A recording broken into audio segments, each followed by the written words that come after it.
انسان کے لیے جو پیچیدہ تمدنی مسائل ہیں، سیاسی مسائل کو کیسے حل کیا جائے، معاشی مسائل کا حل کیسے ہو، سماج میں توازن کیسے ہو، مرد اور عورت کے درمیان توازن کیسے ہو۔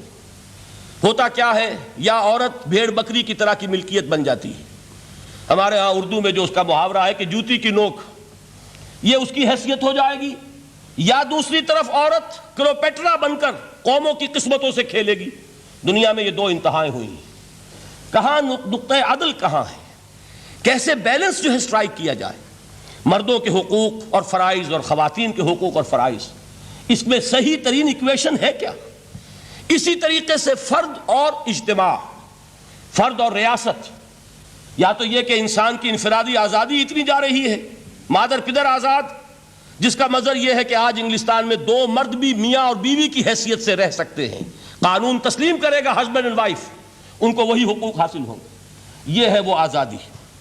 اور یا پھر یہ ہے کہ جو روس میں ہے یا دوسرے ممالک میں ہے کہ آزادی بالکل ختم، اور معلوم ہوا کہ ایک ٹوٹلیٹیرین سوسائٹی ہے، مستبدانہ نظام ہے۔ ان کے درمیان نقطہ عدل کہاں ہے؟ اسی طرح سرمایہ اور محنت، اگر ذرا سا سرمایہ کو چھوٹ ملتی ہے، وہ مزدور کا خون چوستا ہے اور اس کا حق اس کو نہیں دیتا۔ اقبال نے بہت خوبصورت انداز میں کہا ہے کہ خواجہ از خون رگے مزدور سازد لال ناب، از جفائے دہ خدایاں کشت دہ کانا خراب، انقلاب انقلاب انقلاب۔ ایک طرف سرمایہ دار ہے جو مزدور کی رگوں میں سے خون نچوڑ کر سرخ شراب کا پیمانہ لے کر بیٹھا ہوا ہے، وہ در حقیقت مزدور کا خون ہے جو پی رہا ہے۔ ایک طرف وہ زمیندار اور جاگیردار ہے جو کاشتکار کا خون جو ہے چوس رہا ہے۔ تو یہ یا تو یہ انتہا ہے، اور یا یہ ہے کہ اگر ذرا آپ مزدور کو یا اس کارکن کو تھوڑا تحفظ دیجئے تو وہ کام نہیں کرتا۔ ہمارے ہاں پچھلے دور میں یہی ہوا تھا۔ میں یہ برملا کہتا ہوں، آج بھی آپ کے سامنے کہہ رہا ہوں کہ بھٹو نے واقعہ یہ ہے بہت بڑا کارنامہ سر انجام دیا تھا۔ اس نے مزدور کو ایک سیلف ریسپیکٹ دی تھی، کاشتکار کو اپنی عزت کا احساس دیا تھا کہ میں بھی انسان ہوں، میرے بھی حقوق ہیں، لیکن نتیجہ اس کا نیگیٹو نکلا۔ مزدور نے کام کرنا چھوڑ دیا، معیشت کی گاڑی ختم ہو گئی۔ وہ چیز کہ جو متوازن ہو، جس میں مزدور کو اس کا حق مل رہا ہو اور پسینہ خشک ہونے سے پہلے اس کی جائز مزدوری اس کو مل گئی ہو، جس میں کہ انسان کسی سرمایہ دار کی رعیت بن کر نہ رہ جائے۔ دوسری طرف یہ کہ سرمایہ کے لیے بھی جو اس کا صحیح ہے کہ اس کو انسینٹیو ملے، وہ میدان میں آئے، اس کے اندر رسک لینے کے جو ہے وہ صلاحیت پیدا ہو۔ ان دونوں چیزوں کو کیسے متوازن کیا جائے؟ واقعہ یہ ہے کہ یہ ہے وہ پیچیدہ مسائل جن کا حل قرآن میں ہے۔ ہماری بدقسمتی کیا ہے کہ ہم نے خود ان چیزوں کے لیے دوسروں کے سامنے جھولی پساری ہوئی، ہم دوسروں سے بھیک مانگ رہے ہیں۔ ہمارا حال کیا ہوا تھا اس صدی کے شروع میں؟ مصطفیٰ کمال پاشا نے جب ترکی میں اسلام کے آئلی قوانین بھی منسوخ کیے، نوٹ کیجئے اس کو، یہ اسی صدی کے وہ صدمے ہیں جو ہم نے اٹھائے ہوئے ہیں۔ اور گاہے گاہے باز خواہی قصہ پاری نہ رہا، تازہ خواہی داشتن گر داغ ہائے سی نہ رہا۔ اس صدی میں کیا نہیں ہوا ہے؟ عربوں کی ریوولٹ ترکوں کے خلاف، ان کے پیٹھ میں جو خنجر گھونپا، اور ایک انگریز، ایک کرنل لارنس کی وہ ساری شرارت، اس کے نتیجے میں ایک عظیم مملکت عثمانیہ، سلطنت عثمانیہ، دی گریٹ آٹومان امپائر، اس کے چیتڑے اڑ گئے۔ اور اس کے بعد وعدے کیے تھے عربوں سے کہ ہم تمہیں حکومت دیں گے۔ ہوا کیا کہ ان کے چھوٹے چھوٹے ٹکڑے کیے اور تقسیم کر لیے۔ مغربی سامراج کا دور شروع ہو گیا۔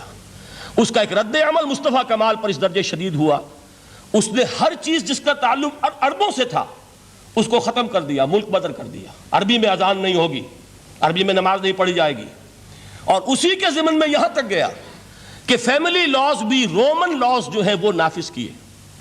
تو یورپ کے اخبارات نے اس وقت یہ طنز کیا تھا مسلمانوں پر، یہ مسلمان عجیب قوم ہیں، کہتے یہ ہے کہ ہمارے پاس دنیا کا بہترین ضابطہ ہے، بہترین قانون ہے، ہمارے قانون سے بہتر کسی کا قانون نہیں۔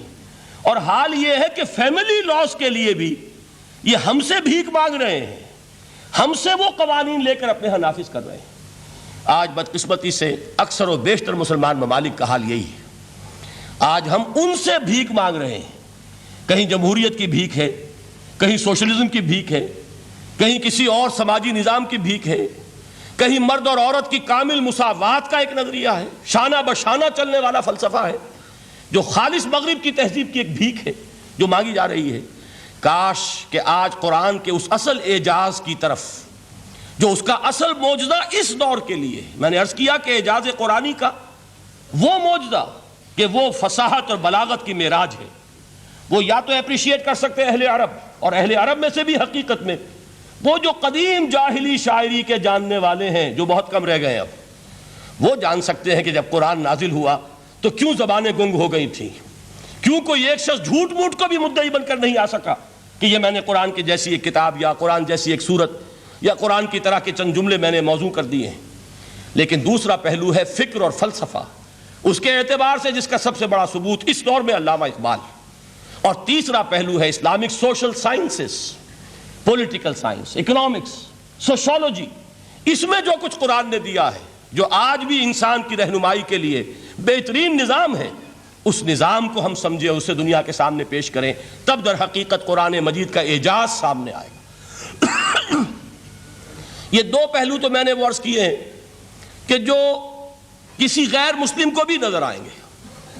قرآن کا پریزروڈ ہونا، اس کی انٹیگریٹی، اوتھینٹسٹی، یہ چیزیں وہ ہے کہ جو سب نے مانی۔